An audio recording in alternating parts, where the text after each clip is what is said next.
অভিযান চলাকালে আভিযানিক দল পাচারকারীদের গোপন আস্তানা হতে পাচারের উদ্দেশ্যে বন্দী থাকা নারী ও শিশু সহ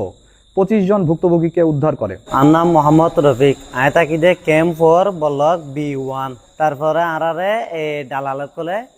মালয়েশিয়ার লালচি দিয়রে ডলিয়া বড়লিয়া লালচি দিয়রে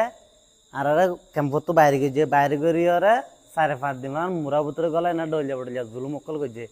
গরিয়রে আরা যখন গরদ দাচে চাই গরদ দাজা হয়তো 5 লাখ মালয়েশিয়া দাজল 3 লাখ এন হয় আর দুর্মিকে আটকে ফেলে বাইরে দেয় পারিবান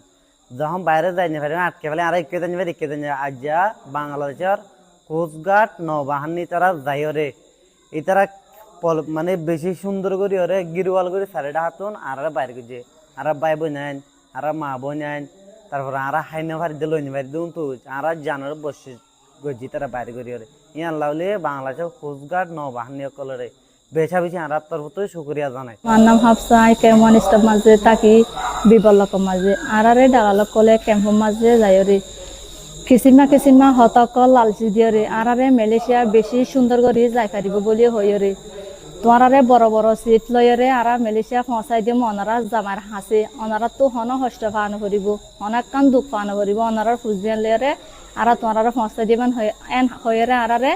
আনিয়ারে জলবুতর গলাই যে মুরাবুতর গলাই রে আরারে বেশি নির্যাতন কল হইছে আরারে খানা পিনা নদে আরারে বেশি হষ্ট দিবা দে বহুত ধরনের হতকল হয়ে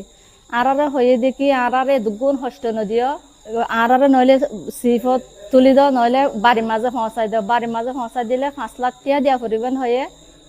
যদি মালয়েশিয়া পৌঁছা দিলে 3 লাখ টিয়া দিয়া ফুরিবেন হয়ে তা আরারে ইক্কায়া কুলনদের মোরাবুতর রাখিয়ে আরারে বেশি হস্তকল দিয়ে ইয়ার পরে আরারে ফুস কাটার নবানিয়ে যাইরে মুরাতুন তুয়াইরে নেলাইরে আরারে জানরে বাঁচাইয়ে আরার গোড়া ফুস জেন্ডার জানরে বাঁচাইয়ে তারা আরা তো বেশি ধন্যবাদ অকল দিয়া করিব। গোয়েন্দা সূত্র ও পূর্ববর্তী সময় আটককৃত পাচারকারীদের দেওয়া তথ্য মোতাবেক জানা যায় সাগর পথে মালয়েশিয়া পাচারের উদ্দেশ্যে নারী ও শিশু সহ বেশ কিছু সংখ্যক ব্যক্তিকে টেকনাফের বাহারছড়ার জুম্মাপাড়া সংলগ্ন গহীন পাহাড়ি এলাকায় বন্দী করে রাখা হয়েছে। প্রাপ্ত তথ্যের ভিত্তিতে আজ 3 নভেম্বর 2025 তারিখ সোমবার দুপুর 2টা হতে বিকাল 5টা পর্যন্ত বাংলাদেশ কোস্টগার্ড এবং নৌবাহিনী কর্তৃক উক্ত এলাকায় একটি যৌথ অভিযান পরিচালনা করা হয়। অভিযান চলাকালে আভিযানিক দল পাচারকারীদের গোপন আস্তানা হতে পাচারের উদ্দেশ্যে বন্দী থাকা নারী ও শিশু সহ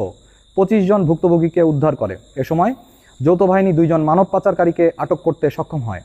উদ্ধারকারীদের জিজ্ঞাসাবাদে জানা যায় কয়েকটি সংঘবদ্ধ পাচারকারী চক্র বিদেশে উন্নত জীবনযাপনের স্বপ্ন, উচ্চ বেতনের চাকরি এবং অল্প খরচে বিদেশ যাত্রার প্রলোভন দেখিয়ে টেকনাফ সহ দেশের বিভিন্ন এলাকা হতে বাংলাদেশি ও রোহিঙ্গা নাগরিকদের মালয়েশিয়া গমনে উদ্বুদ্ধ করে সাগর পথে পাচারের পরিকল্পনা করছিল।